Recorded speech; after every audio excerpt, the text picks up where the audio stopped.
శ్రీ గురుభ్యో నమః. గురుచరిత్ర అధ్యాయం 43. సాయం దేవుడికి వరప్రదానం.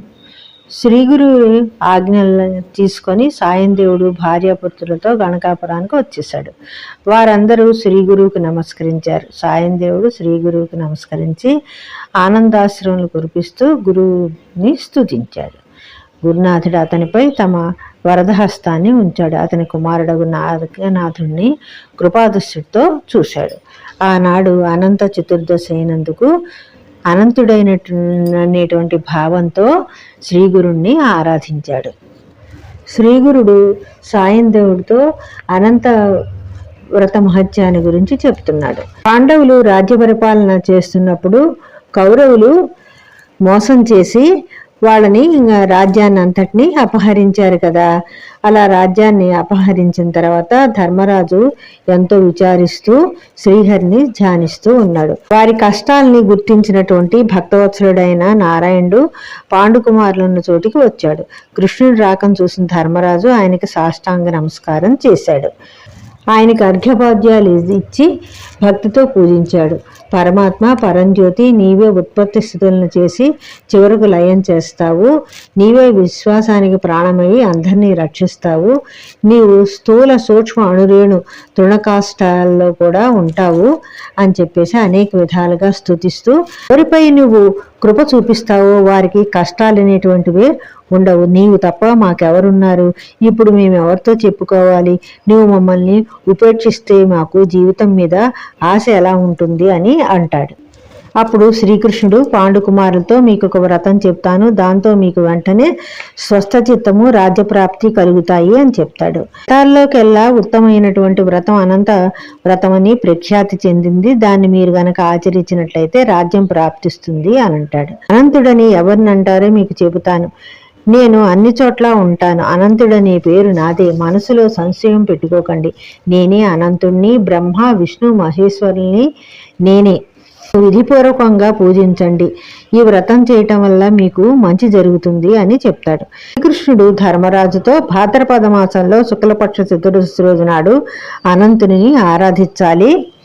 అలా చేస్తే నీవు వెంటనే రాజ్యాన్ని పొందుతావు.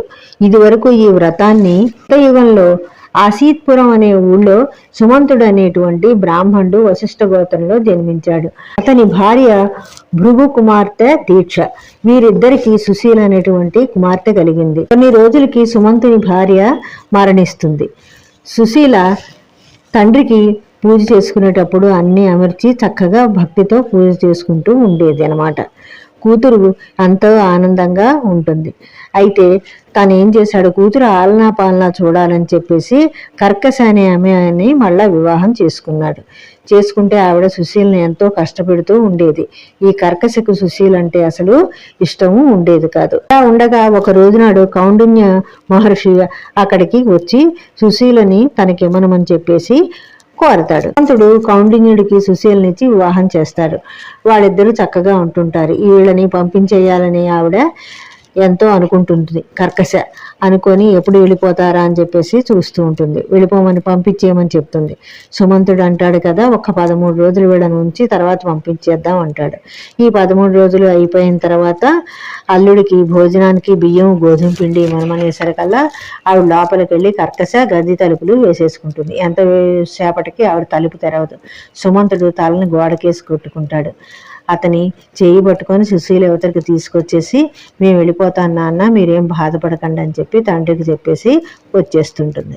కౌండిన్యుడు సుశీల ఇద్దరు కూడా పెడుతూ ఉంటారు. నదీ తీరంలో కొందరు ముత్తైదువులు అనంత వ్రతం పూజ చేసుకుంటూ ఉంటారు. వాళ్ళని ఈవిడ అడుగుతుంది, ఏంటమ్మా ఇదంటే, ఇది అనంత వ్రతము. భాద్రపద శుక్ల చతుర్దశి నాడు అనంత పద్మనాభ వ్రతం చేయాలి. ఇలా చేసినట్లయితే చేసిన యొక్క వారి కోరికలన్నీ నెరవేరుతాయని అక్కడ ముత్తైదువులు చెప్తారు. దాంతో ఈవిడ ఏం చేస్తుందనమాట, సుశీల కూడా ఆ వ్రతాన్ని చేయటానికి పూనుకుంటుంది. ఫలతో చేసిన శేషుణ్ణి అనంతుడని భావించి షోడశోపచారాలతో పూజ చేస్తారు. 14 సంవత్సరాలు చెయ్యాలి. అరిసెలు ఆరగింపు పెట్టాలి. ఆ ముత్తైదువులకి దాన ధర్మాలు ఇవ్వాలి, తాంబూలాలు ఇవ్వాలి. ఇలా చేసినట్లయితే సకల సంపదలు కలుగుతాయి అని చెప్పేసి వాళ్ళు చెప్తారు. ఇలా ఆ రోజు చతుర్దశి వ్రతంతో వాళ్ళతో పాటు వ్రతం చేస్తుంది. స్త్రీలంతా కలిసి ఆమెకి అనంతునికి తోరం ఇచ్చి 14 ముళ్ళు వేసి తమతో పాటు ఆమెకు పూజ చేయిస్తారు. గోధుమ పిండి తెచ్చి అందులో సగభాగం వాయనంగా ఇచ్చి మధుర వాక్కులతో స్త్రీల వద్ద సెలవు తీసుకుంటుంది ఆమె. వీళ్ళు నగరానికి వెళ్ళేసరికల్లా అతన్ని పిలిచి కౌండిన్యుణ్ణి నువ్వే ఈ నగరానికి అధిపతి అని చెప్పేసి అంటారు. వీళ్ళకి అలాగే అష్టైశ్వర్యాలు సమకూరుతాయి. ఋషి అడుగుతాడు, చూసావా ఎంత మనకి అదృశ్యం కలిగిందో అని చెప్పేసి అనుకుంటున్నాడు. ఇది ఏమిటి చేతికి కట్టుకున్నావు, ఈ తోరం ఏమిటి, నన్ను వశం చేసుకోవడానికి కట్టుకున్నావు అంటే, కాదు ఇది అనంత పద్మనాభ వ్రతం నేను చేశాను, ఈ వ్రతానికి ఇది కట్టుకోవాలి అందుకు కట్టుకున్నానంటే, అప్పుడు అంటాడు కదా, ఇదేమీ కాదు, నువ్వు వ్రతం చేయటం ఇది అది ఏం కాదు, నేను నా తపస్సు బలం వల్ల ఇంత గొప్పవాడిని అయ్యాడని చెప్పేసి ఆమె చేతుకున్నటువంటి తోరాన్ని తీసేసి విసిరి కొడతాడు. అనంతునికి కోపం వస్తుంది. వెంటనే వీళ్ళ ఐశ్వర్యం అంతా కూడా పోతుంది. నగరం వాళ్ళలోని వాళ్ళంతా కూడా శత్రువులు అయిపోతారు. దాంతో కౌండిన్యుడికి బుద్ధి వచ్చి అనంతుడిని ఒకటే తలుచుకుంటూ అరణ్యంలోకి వెళ్ళిపోతాడు. అనంత అనంత అనుకుంటూ వెళ్ళిపోతాడు.